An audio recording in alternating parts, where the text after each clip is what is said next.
안녕하세요. 저는 인생 끝에서 겨우 살아나온 30대 후반 여자입니다. 다들 나이 들어가는 게 싫으시죠? 그래서 이맘때쯤 되면 한 살 더 먹는다고 우울해하는 분들도 많으신 것 같은데, 전 반대로 마흔이 돼보는 게 소원이었던 사람이랍니다. 40대, 50대에 주름지고 늙어가는 제 모습을 보고 싶었어요. 왜 그랬냐고요? 저는 사실 얼마 전까지만 해도 암투병을 시작하면서 당장 내일 하루도 보장받을 수 없는 시간을 보냈었거든요. 암이라는 게 전이가 되면 금방이고 하루하루 몸 상태가 달라져 금방 나빠지기도 하고 그렇더라고요. 저승문턱까지 하루에도 몇 번씩 왔다 갔다 해도 과언이 아닐 겁니다. 그리고 그때 암세포보다 저를 더 아프게 만들었던 한 사람이 있었는데요. 이 사건이 생긴 후부터 그 사람을 멀리하고 나니까 몸이 저절로 낫는 기분이 들어요. 그만큼 병이란 게 마음과 연결돼 있다는 걸 깨달았어요. 속 편한 게 무엇보다 좋은 약이라는 걸 알게 되었죠. 그래서 전 요즘 좋은 사람들과 만나는 시간을 가장 중요하게 생각하고 있답니다. 건강해진 마음으로 제 사연을 들려드릴 수 있어서 참 감사한데요. 여러분도 몸도 마음도 아프지 않고 건강하게 지내시길 바라는 마음으로 제 지나온 이야기를 시작해 보겠습니다.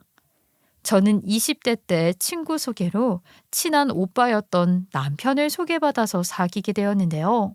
사람이 워낙 성품이 온화하고 누구와도 잘 어울리는 모난데 없는 사람이었어요. 그래서 말수가 딱히 없는 편인데도 주변에 따르는 동생이나 친구들이 참 많더군요. 저랑 만나서 데이트할 때에도 행동의 배려와 센스가 묻어있던 게 제 물잔이 비면 말없이 물을 채워놓고 그런 사람이었어요. 거리를 걸을 땐 자연스럽게 저를 안쪽으로 걷게 했고요. 그런 모습에서 묵묵히 저를 살피고 있다는 게 느껴졌죠. 그리고 그런 걸 한 번도 생색내지도 않고 몸에 밴 것처럼 당연하게 하더라고요. 그래서 그 사람과 만날수록 자연스럽게 미래가 그려졌죠. 이런 사람이 아빠가 되면 어떤 모습일까 하는 기대를 하게 했습니다. 그래서 저는 남편이 결혼하자는 이야기를 빨리 해주기를 내심 기다렸어요. 워낙 신중한 사람이라서 그 말을 듣기까지 2년의 세월이 걸렸죠. 그리고 전 이 사람을 혼자 키웠다는 시어머니가 참으로 궁금해졌습니다. 왜 자식을 보면 부모님 성품이 보일 때가 있잖아요.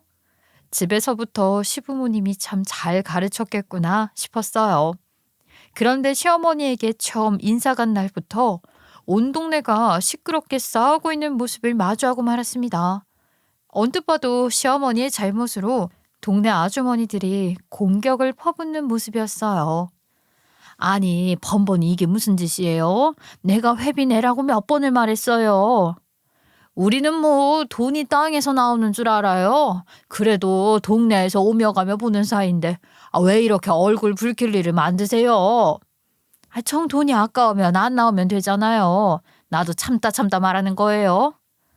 아우, 내가 주려고 했어요. 아유, 이런 일로 쫓아오기까지 해요. 동네 시끄럽게. 지금 사람들이 얼마나 문제를 제기하는 줄 알아요? 심각하다니까요. 총무인 내가 다 뒤집어 쓰게 생겼다고요. 관리를 어떻게 하냐고 난리도 아니에요. 아우, 까먹어서 그랬다니까요. 까먹어서. 나이 들면 다 그러잖아요. 그 핑계가 지금 몇 번째예요? 한 동네에서 다들 좋게 지내자고 그러는 건데 왜 이렇게 사람을 난처하게 만드냐고요. 지금 당장 줘요. 나 오늘 이대로는 못 가요. 내가 오늘은 중요한 일이 있어서 우리 나중에 말합시다. 또 이런 식이네. 오늘은 회비 받을 때까지 안 갈 거라고요. 그 상황에 남편과 저는 아는 체를 해야 할지 끝까지 기다리고 있어야 할지 도통 판단이 안 섰어요. 그런데 남편이 한껏 흥분한 아주머니들 사이에서 시어머니를 도와야겠다는 생각이 들었는지 저에게 선물을 맡겨두고 먼저 다가가더라고요. 제가 이 집 아들인데 무슨 일로 이러시는 겁니까? 잘 왔네. 아드님이 이 문제 해결해주고 가면 되겠네. 그동안 밀린 회비 정리해주고 가세요. 아유, 벌써 왔니? 우리 오늘 며느리 인사 오는 날이에요. 봐요, 내가 거짓말을 하나. 아들까지 왔잖아요. 내가 이렇게 부탁할게. 오늘은 날이 아니라서 나도 정신없고 그러니까 내일 차분히 정리하자고요.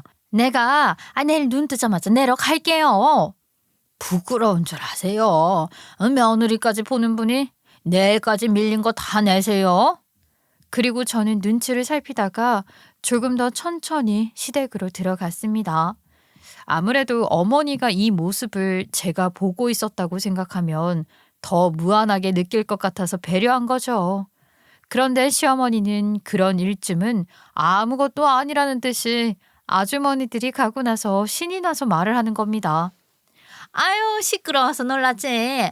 아줌마가 되면 저렇게 억척스러워진다니까. 예. 근데 무슨 일 때문에? 그게 우리 동네 회비 모은 게 있는데 저것들이 아무리 봐도 그거 모아서 엄청나게 남겨 먹는 것 같더라고. 말이 좋아서 총무지. 아무도 모르게 돈 까먹는 귀신이야, 귀신. 근데 내가 미쳤다고 아깝게 그런 돈을 내? 나는 세상에서 손해보고 사는 걸 제일 싫어하거든. 아유, 엄마 또 그 소리다. 예. 그래도 잘 푸셨으면 좋겠어요. 그래도 계속 볼 분들이니까. 엄마도 참 내가 사람들하고 지내는데 손에 따지지 말라고 했죠. 그리고 아까 온 총무 아주머니한테 받은 것도 많잖아. 그런데 그건 왜 생각도 안 하고 자꾸 계산하면서 만나. 피곤하게. 동네 사람들하고 잘 지내는 게 엄마한테도 도움되는 일이잖아. 어머, 생각해보니까 그렇네. 저것도 다 그 집에서 준 건데. 갑자기 어머닌 남편 말을 듣고 집안을 한번 삥 둘러보며 무엇인가 골똘히 생각하더니 제가 사온 과일 바구니를 품에 안고서 슬리퍼를 대충 구겨 신더니 갑자기 어디로 나가더라고요. 어디 가시는 거야? 모르겠네. 잠깐 앞에 가시는 것 같은데. 그나저나 미안해. 우리 엄마가 이상한 데서 계산하는 성격이 있어. 그게 엄마 딴에는 손해 안 보고 잘 산다고 생각하는 것 같은데 가끔 저렇게 사람들하고 저러는 거 보면 너무 인색하게 사는 건 아닌가 싶기도 하고. 나중에 내가 찾아뵙고 인사라도 드려야겠다. 아까 보니까 마음 많이 상하신 것 같던데. 보니까 당신은 돌아가신 아버님을 많이 닮았나 봐. 다들 그러더라고. 아빠 판박이라고. 그제야 남편의 배려심을 시어머니에게선 전혀 찾아볼 수 없던 이유를 알았죠. 그리고 시어머니는 몇 분 만에 와서 호들갑을 떨며 입구에서부터 자기 일을 떠드느라 정신이 없더라고요. 어느새 제가 인사 온 것도 잊어버린 모양이었어요. 역시 우리 똑똑한 아들. 내가 잘 해결하고 왔다. 무슨 소리야? 벌써 해결을 했다고? 금방 일 잘 풀고 오신 거예요? 아니, 잘 생각해보니까 우리 아들 말이 맞더라고. 저 총무 여자가 집이 되게 잘 살거든. 이 동네에서 제일 알아주는 부자야. 남편이 사업을 크게 하는데 멀쩡한 걸 잘도 바꾸더라고. 그래서 우리 집에 저 거실 커튼하고 장식장 보이지? 저걸 내가 버린 데서 잽싸게 받아온 거거든. 저 여자 버리는 건 이 동네 여자들이 서로 달라고 줄을 선다니까. 근데 그런 여자하고 나쁘게 지내면 되겠니? 나만 손해지. 또 그런다. 회비 주고 확실히 정리한 거 맞지? 일단 요 과일 바구니부터 주고 왔지 뭐. 사람 마음은 풀어야 할 거 아니니? 제가 선물로 들고 온 걸 주고 왔단 말에 남편이 당황해서 제 눈치를 살폈죠. 아니, 그걸 주고 왔다고? 이 사람이 엄마한테 주려고 챙겨온 선물이잖아. 뭐 어떠냐? 난 어차피 과일 별로 좋아하지도 않는데. 그리고 혼자 먹기도 많아. 어머, 얘 괜히 기분 나쁘게 생각 말고 우리 동네 사람들하고 나눠 먹었다고 생각해다오. 알았지? 뭐 하나라도 나눠 먹는 게 좋은 거야. 예, 어머니 편한 대로 하시면 되죠. 전 괜찮습니다. 싱글벙글한 시어머니는 한동안 동네 이야기를 떠드더니 한참이 지나서야 단둘이 있는 시간이 되자 저에게 질문을 시작하시더라고요. 이미 그것도 남편보다 더 플러스가 되는지 마이너스인지 손해로 따지는 것처럼 계산을 다 끝내놓은 모양이었어요. 묘하게 어머니 입에서 나오는 손해라는 표현이 거리를 멀게 만들더라고요. 그래도 우리 아들 만난 건 너한테 엄청난 플러스인 거 알지? 내가 들어보니까 우리 아들보다 네가 연봉도 낮고 집안도 우리하고 비슷비슷하게 사는 것 같던데 대학도 우리 아들보다 좋은 데 안 나오고. 그렇긴 한데 제가 내년에 승진을 앞두고 있어서 그러면 비슷해질 거예요. 하여튼 너한테 손해볼 장사는 아닌 거지. 이 결혼이. 그 부모님도 좋아하시지? 장사요? 전 이 결혼을 그렇게 생각해 본 적은 없는데요. 그리고 부모님이 남편 성품 좋다고 바르게 잘 큰 것 같다면서 좋아하시더라고요. 저희 아빠도 남자가 말 많고 그러는 걸 안 좋아하시는 분이라. 성품?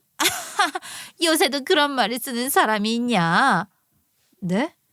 어른이 그런 말 하는 건 우리 딸이 더 괜찮은 사람 만나서 득보고 살겠구나 하는 계산이 딱 섰으니까 그런 말이 나오는 거야. 돈 잘 벌고 말 많은 남자 데려와 봐라. 그때는 또 활발하고 밝아서 좋다는 소리 나올걸. 부모 마음이 원래 다 그런 법이야. 내 앞에서까지 내숭 떨 거 없다. 정말 아니에요, 어머니. 그 사람 취업하기 전에 만나서 여기까지 왔는걸요. 응, 다 필요 없고 앞으로 이거 하나만 명심하면 돼. 저는 어머니 말에 귀를 기울이고 들었습니다. 어른의 지혜에서 나오는 좋은 말이라고 생각했는데 이게 좀 이상한 방향으로 이야기가 흘러가더라고요. 남편 덕분에 내가 더 잘 살 수 있게 됐구나. 고로 마이너스에서 엄청난 플러스가 됐구나. 그러니까 나를 허락해준 시어머니께도 잘해야겠다. 그런 마음만 있으면 되는 거야. 사람이 자꾸 부족한 걸 채우려고 노력해야 가족이라도 그 관계가 오래가는 법이란다. 나도 손해보는 결혼인 거 뻔히 알면서도 너 반대 안 하잖니? 손해보는 결혼이요? 혹시 어머니 제가 부족한 게 많다고 생각하시는 거예요? 마음에 안 드는 부분 있으시면 저한테 말해주시면 좋겠어요. 아니다. 신경 쓸 거 없어. 나는 다 좋게 넘기기로 했거든. 우리 아들이 네가 그렇게 좋다는데 어떡하겠니? 엄마가 쳐줘야지. 난 결혼하고 네가 얼마나 노력하는지 볼 거야. 물질 아니라도 채울 수 있는 건 얼마든지 많어. 알고는 있지? 그날 인사를 끝내고 돌아가는 길에 저도 모르게 어머니가 한 말이 돌덩이처럼 마음에 내려앉았죠. 어머니가 손해본다고 생각하시더라. 내가 당신보다 더 나은 게 없어서. 괜히 당신이 그렇게 느끼는 거 아니야? 어머니가 아까 그러더라고. 손해보는 결혼인 거 알지만 허락한다고. 그러니까 앞으로 더 잘하라는 식으로 말하던데. 못 살겠네. 엄마가 말을 좀 가려서 안 하는데 그래도 점차 가까워지면 살갑고 좋은 분이야. 솔직한 게 탈이긴 하지만 앞과 뒤가 다른 사람은 아니거든. 앞으로 혹시라도 그런 이야기 또 하면 나한테 말해. 내가 얼마나 득보는 결혼인지 엄마가 몰라서 그러는 거니까.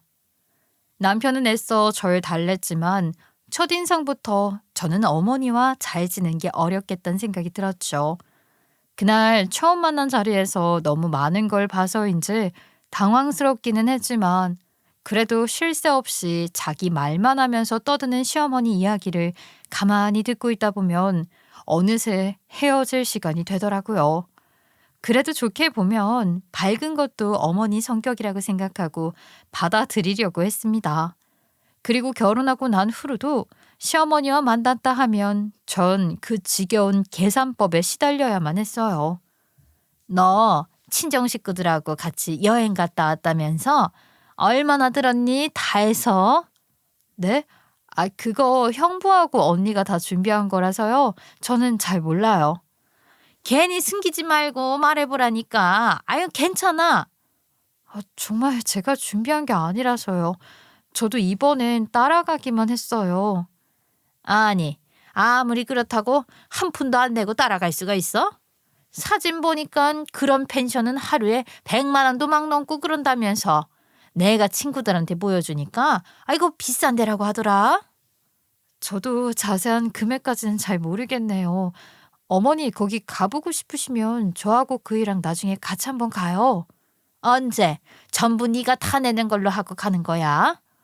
네, 당연히 어머니 모시고 가는 건데 그래야죠.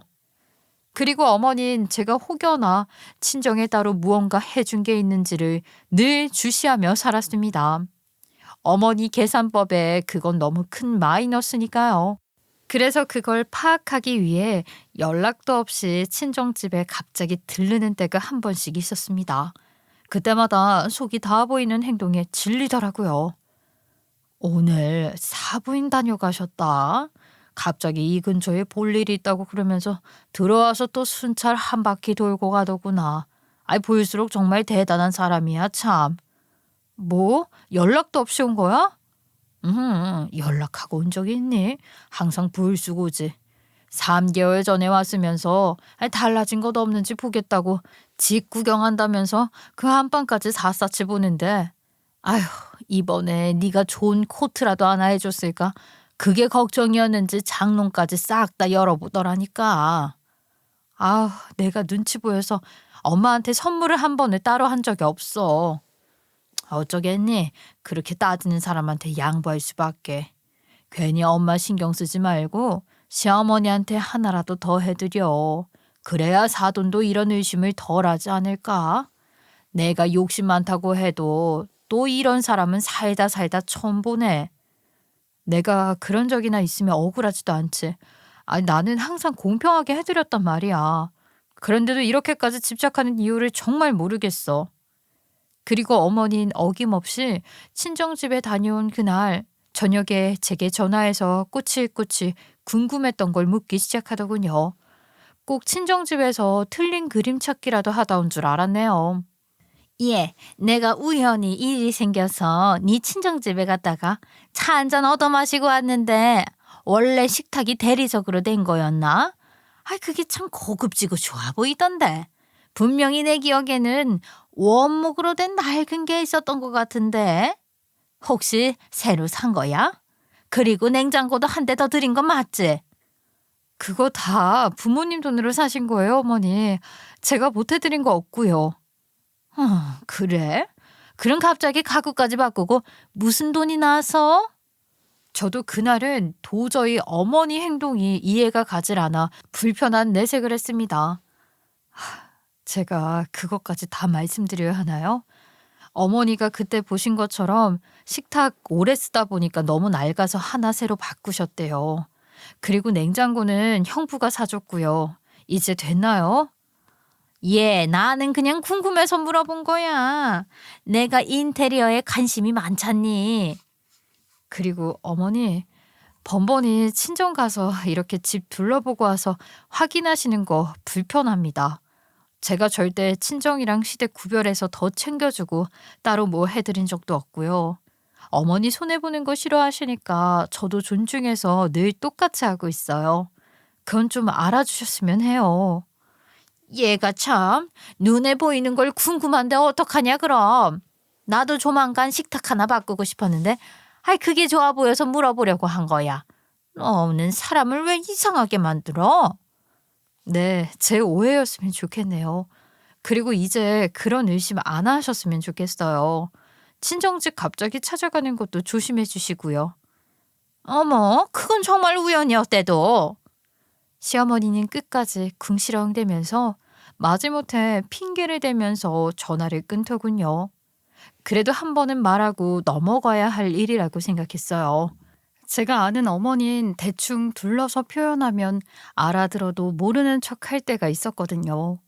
그래도 이 정도로 표현했으니 어머니도 나아지겠지 했습니다. 아무래도 그 일이 있어서인지 저도 시어머니를 편하게 볼 수는 없었어요. 그렇게 2개월쯤 지났을 때 제가 건강검진을 받다가 위암 진단을 받게 되었어요. 평소에 자극적인 음식을 먹으면서 속이 종종 쓰린 느낌이 있었는데 또 약을 먹으면 금방 괜찮아져서 이게 암의 증상일 거라고는 생각도 못한 거죠. 저는 30대 후반에 이런 일을 겪게 되니 더 절망적이었습니다. 그날부터 모든 게 다르게 보이더라고요.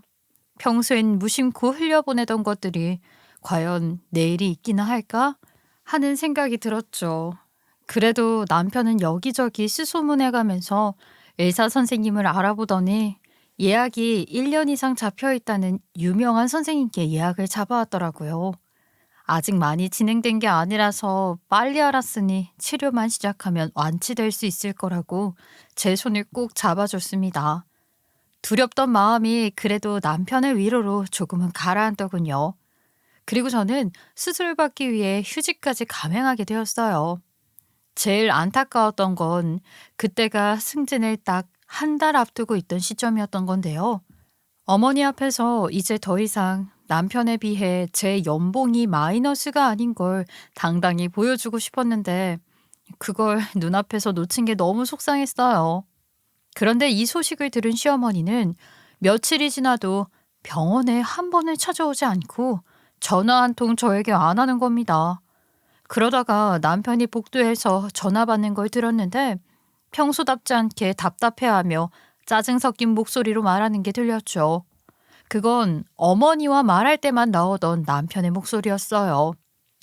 아니라니까. 아무 관계 없다고요. 몇 번을 말해. 엄마는 아픈 사람 두고 그런 소리가 나와요.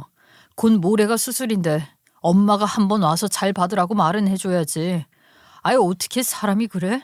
나 그 사람한테 괜히 거짓말하기 싫어. 엄마가 알아서 해요. 시어머니가 또 무슨 말도 안 되는 소리를 하나 싶었지만 더는 궁금해하지 않기로 했죠.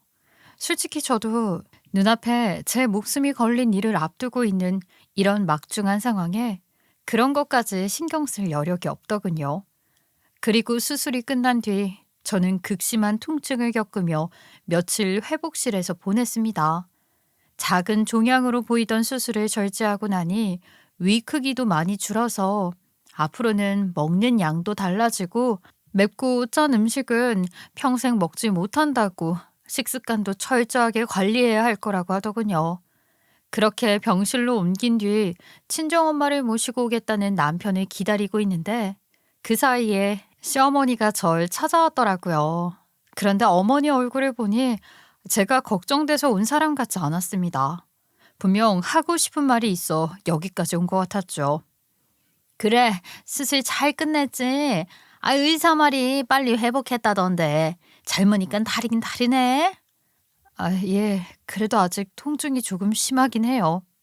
오늘 내가 너한테 확인받을 게 있어서 왔다. 네? 무슨 확인을 저한테?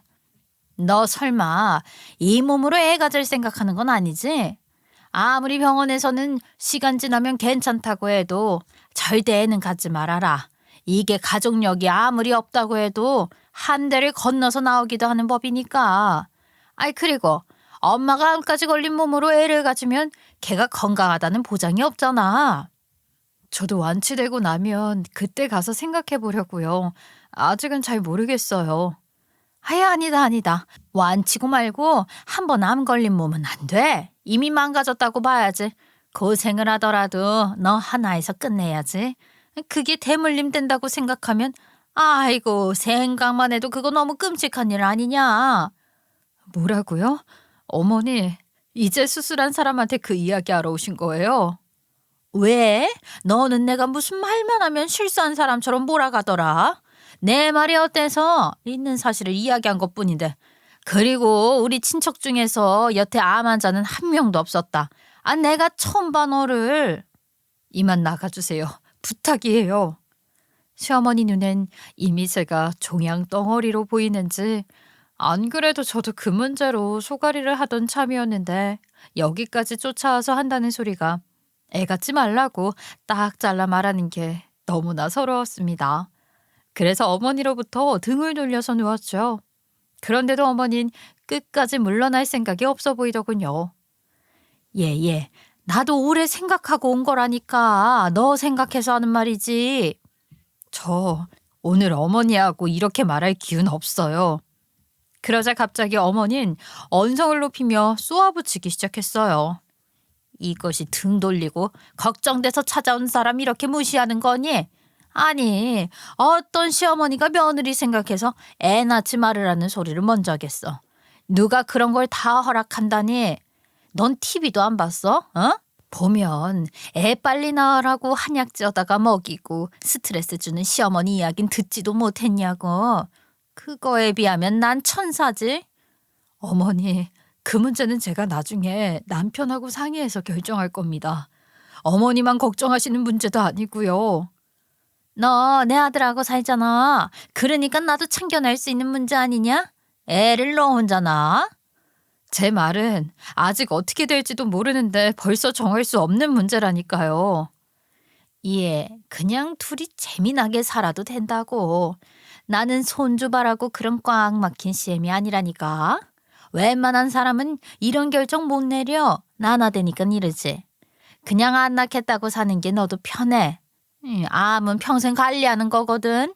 병원에서도 그러지 않디. 재발 안 하려면 계속 관리하는 거라고. 네, 알아요, 저도. 근데 뭐 때문에 자꾸 확인받으려고 하시는데요? 분명히 어머니께 또 무슨 계산이 있는 것 같아 물었습니다. 아니, 나도 너 암 진단 받고 수술한다는 소리 듣자마자 마음이 얼마나 착잡했는지 모른다. 아유, 앞으로 손주 안아보는 일은 내 평생 없겠구나. 내 나이면 손주 볼 재미로 사는데 그게 사라진 거야. 내가 그 생각이 탁 드니까 눈물이 다 나더라. 근데 내가 하도 속상해서 이야기를 하니까 이거 이혼감 아니냐고 주변에서 난리도 아닌 거야. 친척들까지 얼마나 기대했는데 너도 알다시피 이 집안의 하나뿐인 아들이라서 얼마나 귀한지를 알잖니. 그리고 이거 옛날에는 소박감이었다 너. 너도 알고 있지? 소박이요? 어머니, 그런 말은 요즘 같은 시대에 통하지도 않는 개념이잖아요. 그런 걸 저한테 해코지처럼 말하는 게 어딨어요. 아픈 게 제 잘못이라도 되나요? 저도 서럽고 억울해요. 그냥 그 시절 이야기를 해주는 거야. 아니 누가 너더러 뭐 소박 맞는다는 게 아니고. 그때 애 못 낳는 게 큰 죄였거든. 강산이 아무리 변했다고 해도 사실 여자가 애 못 갖는 건 큰 흠이라고 봐야지. 아이고 이제 내 팔자에 손주도 없고 아무 낙도 없이 사는데 노후 준비라도 해놔야겠다 싶다. 어떤 노후 준비를 말씀하시는 거냐고요. 저는 순간 어머니가 무슨 계획을 세우고 온 줄 알았습니다. 그런데 이것마저도 또 어머닌 자기 멋대로 머리를 굴려 어떻게 해서든 받아낼 걸 만들어 왔더라고요. 그래 얘 내가 그냥 까놓고 말아마. 너는 이제 평생 애도 못 낳는 몸이 됐고 그럼 너희 친정에서 나한테 집이라도 한 채 마련해줘야 할 거 아니니. 솔직히 이것도 말이 안 되는 거지. 어떻게 그 귀한 손주랑 집이랑 바꿔. 하지만 나도 어쩔 수 없는 일이다. 너도 그 정도 값은 치러야 한다고 생각해. 난 아무것도 모르고 당한 셈이잖아. 나도 많이 양보했다는 것만 알아. 이 말을 듣는데 얼마나 기가 막히던지 애 낳지 말라는 소리로 시작해 마음에도 없는 걱정으로 이어져 한참을 돌아온 이야기 뒤엔 집 한 채가 나왔죠. 그제야 어머니가 회복도 안 된 저를 다급히 찾아왔는지 알 것 같았어요. 양보하지 마세요. 저한테 무슨 선심 쓰듯 굴지 마시라고요. 제가 아픈 게 왜 어머니한테 집 한 채를 해줘야 할 이유가 되는데요? 그렇게는 절대 못하겠는데요. 그럼 그냥 이참에 이혼하면 다 끝나겠네요. 이혼? 네, 그렇게 하시자고요. 어머니도 저처럼 아파서 애 못 낳는 며느리 싫으시죠? 그런 제가 괜히 이 집안 며느리로 들어와서 어머니 노후까지 망칠 뻔했네요. 그리고 저도 어머니 입에서 소박이니 뭐니 그딴 말 듣기도 싫고요. 그러니까 서로 그런 일 안 만들면 깔끔해지는 거잖아요. 안 그래요? 시어머니는 눈 하나 깜짝 안 하고 이혼 소리를 하는 줄 보더니 순간 당황하더라고요. 평소엔 어머니 말에 이렇게까지 따지고 딱 잘라 말하는 법이 없었는데 저도 아프고 나니까 이깟 일쯤은 아무것도 아니란 생각이 들었습니다. 아니 내가 무슨 좋은 집에 살겠다는 게 아니고. 사람이요. 할 소리 안 할 소리가 따로 있죠. 어머니 눈엔 제가 꾀병이나 부려서 저 이제 수술하고 치료 시작하는데 벌써 애 못 가진다고 협박하면서 친정에 집 해달란 소리 하시면 저도 분해서 못 살겠어요. 그 사람이 암 걸려서 누워있는데 저희 엄마가 와서 이런 소리 하면 어떨 것 같으세요? 집 한 채 내놓으라고 하면 어떨 것 같냐고요? 아니, 아우, 얘 친정해라. 그냥 난 동네에 좋은 매물이 나와서 한번 해본 소리야. 참 좋으시겠어요. 어머닌 나중에 살 집 생각하시고 노후 대비도 하시는데 저한테 지금 그런 건 아무짝에도 쓸모없는 일이에요. 당장 내일도 모른다고요. 그런 사람 앞에 와서 치사한 협박이나 하고 장난하세요? 누가 해코지를 했다고 그래. 아픈 애가 목청도 좋다. 그리고 그때 남편이 도착해서 놀란 눈으로 물었죠. 무슨 일이야? 밖에까지 두 사람 목소리 다 들리던데. 엄마, 이 사람한테 무슨 말 했어? 아픈 사람한테 무슨 짓이야? 나오세요 빨리. 아니다, 아니야. 오해가 있어서 그래. 아우, 내가 나중에 연락하마. 얼른 쉬렴. 가지 말고 마저 하던 이야기하고 가시지 그러세요? 네? 저는 얼마나 화가 나는지 얼굴이 빨갛게 달아오를 정도로 힘을 쥐어짜내며 말했습니다. 어머닌 친정엄마와 남편이 무슨 일이냐고 재차 묻자 도망치듯 그 자리를 빠져나갔습니다.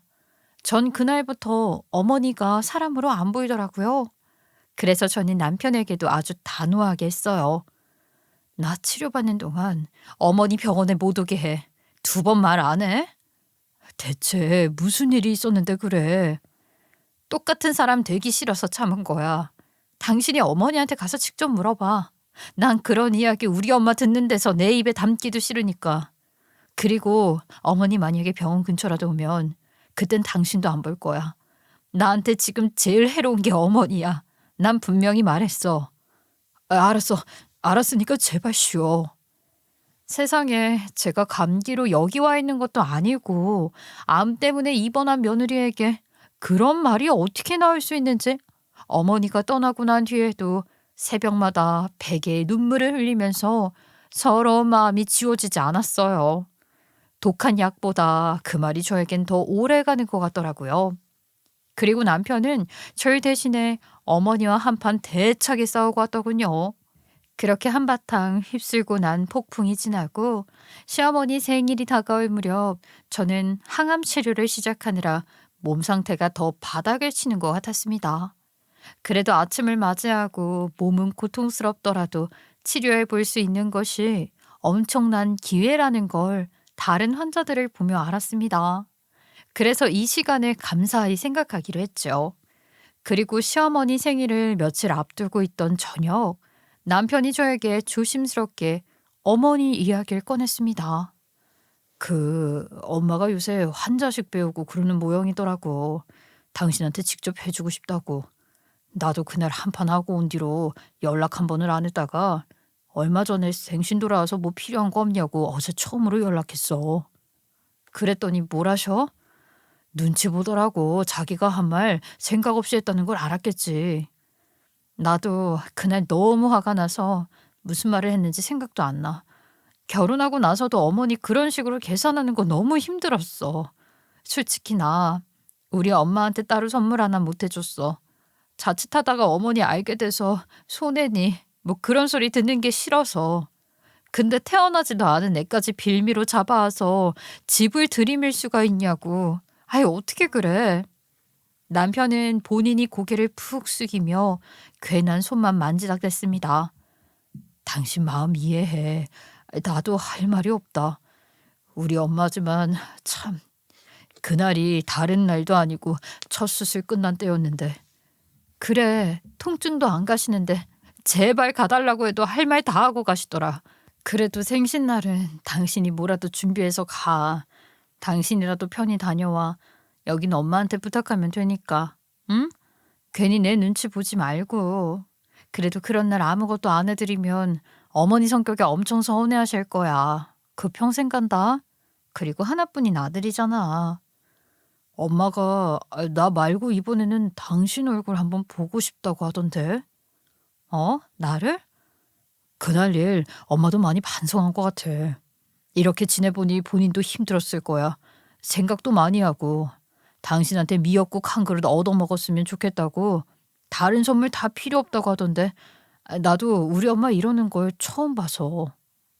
생일을 나하고 보내고 싶다고? 어머니가 정말 그랬어? 그래서 말인데 이번에 오붓하게 밥 한 끼 먹고 오면 어때? 당신도 그 일 내내 마음 불편했잖아. 우리 엄마가 가끔 그렇게 말실수를 할 때가 있어. 성격도 급하고 막 생각보다 말이 앞서서. 근데 그러고 나서 또 실수한 건 금방 인정하고 그러니까 당신이 못 이기는 척 가서 사과도 받아줘. 응? 그렇다고 혼자 가기는 좀 그런데 아직은 자신이 없어. 당연히 내가 뒤따라가지. 그냥 내가 처음부터 같이 있으면 서로 그날 일 말 못할 것 같으니까 미리 얘기 조금만 하고 있어.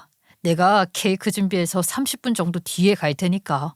그래도 제 옆을 여태 지켜준 남편을 위해서 저도 시어머니와의 관계를 좋게 풀고 싶었습니다.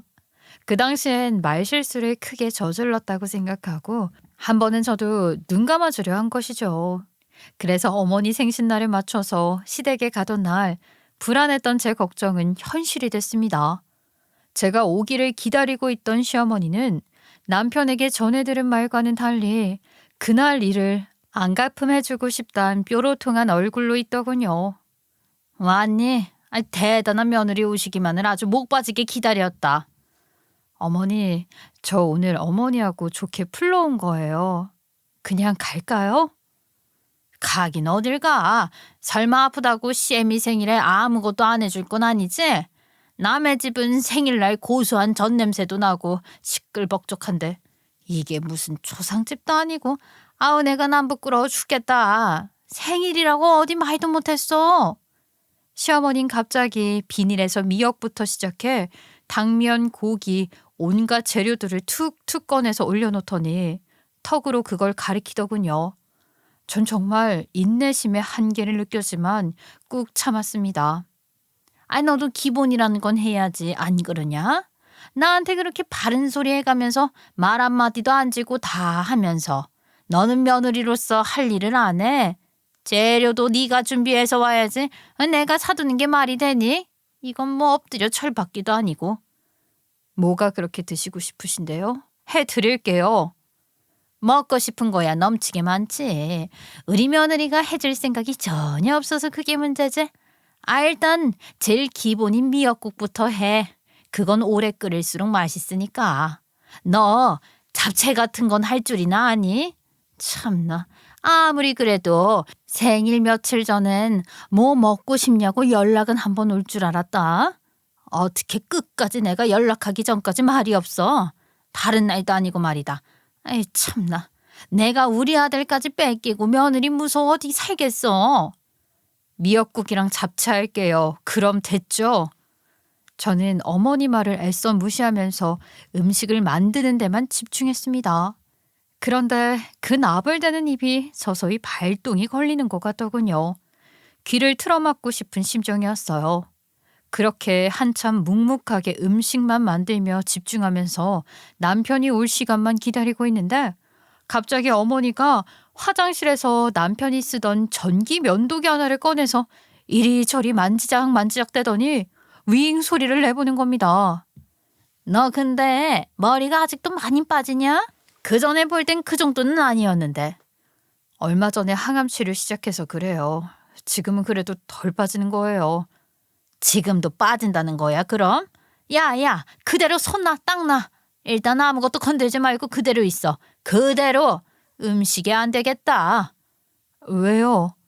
그런데 갑자기 어머니가 제 뒤로 오더니 전기 면도기를 들고서 제 머리를 세게 밀기 시작하는 겁니다. 기운 없던 제가 안간힘을 쓰면서 밖으로 빠져나가려고 해도 어머니가 제 등 뒤에서 두 팔까지 잡고 서서 그대로 싱크대 쪽으로 미는 바람에 힘없이 몸이 접혔죠. 뭐 하시는 거예요 지금? 재수없이 어디 감히 내 생일상에 여기에 네 머리카락 들어가게 생겼잖아. 뭐라고요? 재수가 없어요? 그래, 응, 안 보여? 거울 갖다 줄까? 네 머리카락 지금 힘이 하나도 없어서 바람만 후 불어도 날아가게 생겼어. 아우씨, 까딱 잘못했다간 내 생일밥을 암덩어리 덕지덕지 붙은 머리카락이랑 같이 먹게 생겼네. 그리고 시어머니는 제 목까지 잡고서 머리를 빡빡 밀기 시작했습니다. 미쳤어요? 나 놓으라고 좀. 야, 어차피 빠질 거 깔끔하게 그냥 팍팍 밀어. 이 손 놓으라고 경고했어요. 나도 안 참아요. 아이고, 힘도 하나 없는 게 경고는 무슨 경고야. 야, 너 머리 깎으니까 훨씬 낫다. 아니, 남자로 태어났으면 더 괜찮았겠어. 훤하고 잘생겼네. 너 이러고 다녀야 어디 가서 암환자라고 대우도 받지. 아픈 건 최대한 티를 팍팍 내고 얻을 수 있는 건 있으면 다 얻고 다니는 거야. 알겠어? 저는 어머니가 머리를 미느라 집중한 사이 두 손을 빼내서 미역국 냄비를 들었습니다. 제가 화가 더 끓어올라서 그런지 아직도 뜨끈뜨끈한 그 냄비가 뜨거운 줄도 잘 모르겠더군요. 그리고 온 힘을 다해서 어머니 얼굴에 미역국을 통째로 부어버렸습니다. 그제야 제 머리 뒤에서 나던 공포의 면도기 소리가 멈추더라고요. 아유 뜨거워. 이게 뭐야? 내가 그만하라고 경고했잖아요, 분명히. 119 불러라. 아니다. 너는 아직 경찰서부터 가야지. 이게 완전히 미쳤어. 내가 오늘 여기 어떤 심정으로 온 줄 알아? 그 순간 시어머니는 얼굴에 붙은 미역을 떼내더니 저를 노려보더군요. 이런 미친 짓 하려고 왔겠지. 너 보니까 아주 오늘 작정을 하고 왔네. 아니요.